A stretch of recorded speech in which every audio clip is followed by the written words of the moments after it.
hello' friends Assamese health টক্সত সকলোকে স্বাগতম জনাইছোঁ বন্ধুসকল আজি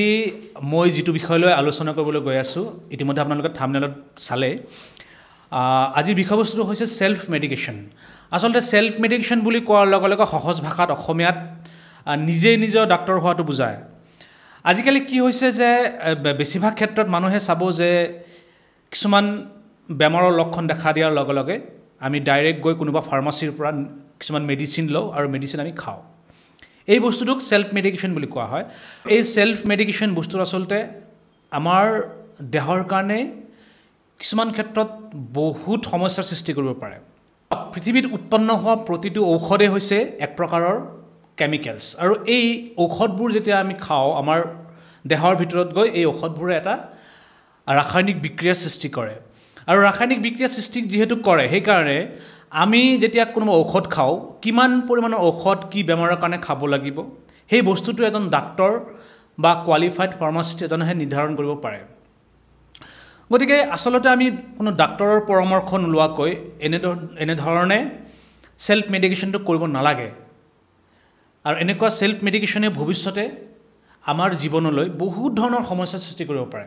গতিকে এই সেলফ মেডিকেশ্যন বা নিজে নিজৰ ডাক্তৰ হোৱা এই প্ৰক্ৰিয়াটোত কি ধৰণৰ সমস্যাৰ সৃষ্টি হ'ব পাৰে সেই বিষয়টোলৈ মই কেইটামান উদাহৰণ আপোনালোকক ক'বলৈ গৈ আছোঁ ধৰা হওক যে চাওক আজিকালি ভিটামিন ডি ডেফিচিয়েঞ্চি বা ভিটামিন ডি অভাৱজনিত কিছুমান বেমাৰ খুব বেছি দেখা যায় গতিকে কিছুমান মানুহ আছে চাব যে কোনোবা ফাৰ্মাচীত গৈ ভিটামিন ডি টেবলেট তেওঁলোকে ফাৰ্মাচীত গৈ কিনি নিজে নিজে খায় কিন্তু কি হয় যে ভিটামিন ডিটো হৈছে যে এইটো ৱাটাৰ সলিউবল নহয় বা এইটো পানীৰ সৈতে মিহলি হৈ নাযায়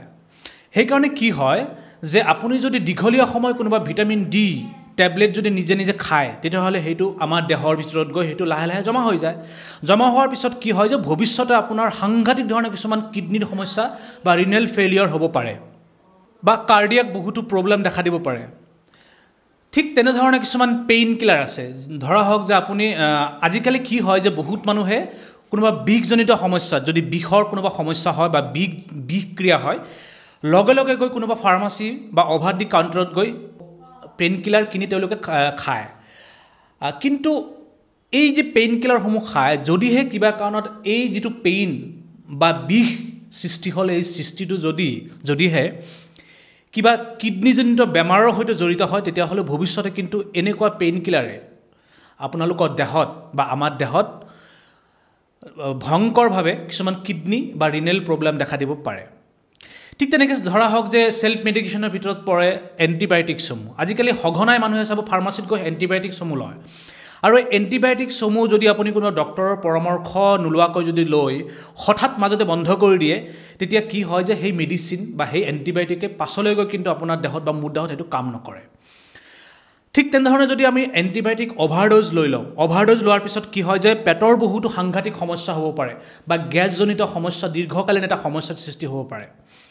গতিকে এই যি সেলফ মেডিকেশ্যন এনেকুৱা সেলফ মেডিকেশ্যনে এনেকুৱা বহুত ধৰণৰ সমস্যাৰ সৃষ্টি কৰিব পাৰে ইয়াৰ উপৰিও ধৰক যদিহে আপুনি বহুদিন আগৰ পৰা কিবা এটা মেডিচিন খাই আছে আপুনি তাৰপিছত কি কৰিলে কোনোবা ডাক্তৰ দেখুৱালে ডাক্তৰে আপোনাক নতুন মেডিচিন দিয়াৰ পিছত সেই মেডিচিনটো আপুনি পুৰণা মেডিচিনৰ লগত খাই আছে তেতিয়া কিবা এটা ড্ৰাগ ইণ্টাৰেকশ্যনৰ কাৰণে সেই যি পুৰণা মেডিচিন যিটো আপোনাৰ দেহত ভালদৰে কাম কৰি আছিলে সেই মেডিচিনে আপোনালোকৰ দেহত বা আমাৰ দেহত ভালকৈ কাম নকৰিব পাৰে এইটো হৈছে সেলফ মেডিকেশ্যনৰ এটা বেয়া দিশ গতিকে আমি আচলতে সেলফ মেডিকেশ্যন কৰাটো একেবাৰে শুদ্ধ কথা নহয় আমি যদিহে কিবা মেডিচিন ল'ব লাগে কিবা যদি এমাৰ্জেঞ্চি কাৰণত যদি কিবা মেডিচিন বা সেলফ মেডিকেশ্যন কৰোঁ সেইটো বেলেগ কথা কিন্তু দৈনন্দিন জীৱনত আমি সেলফ মেডিকেশ্যন আচলতে কৰিব নালাগে যিকোনো সময়ত যিকোনো ক্ষেত্ৰত যিকোনো বেমাৰৰ বাবে আমি ডাক্তৰৰ পৰামৰ্শ লৈহে আমি ঔষধ ল'ব লাগে গতিকে বন্ধুসকল আজি সেলফ মেডিকেশ্যন সম্পৰ্কে মই এইখিনিয়ে ক'বলগীয়া এনেকুৱা হেল্থ সম্পৰ্কীয় মই বহুত ধৰণৰ ভাল তথ্য সম্পৰ্কীয় বহুত ভিডিঅ' আপোনালোকৰ মাজলৈ মই লৈ আহিম গতিকে যদি মোৰ ভিডিঅ'টো আপোনালোকৰ ভাল লাগিছে মোৰ চেনেলটো ছাবস্ক্ৰাইব কৰিব আৰু লাইক কৰিবলৈ বা শ্বেয়াৰ কৰিবলৈ নাপাহৰিব আজিলৈ এইখিনিতে সামৰিছোঁ ধন্যবাদ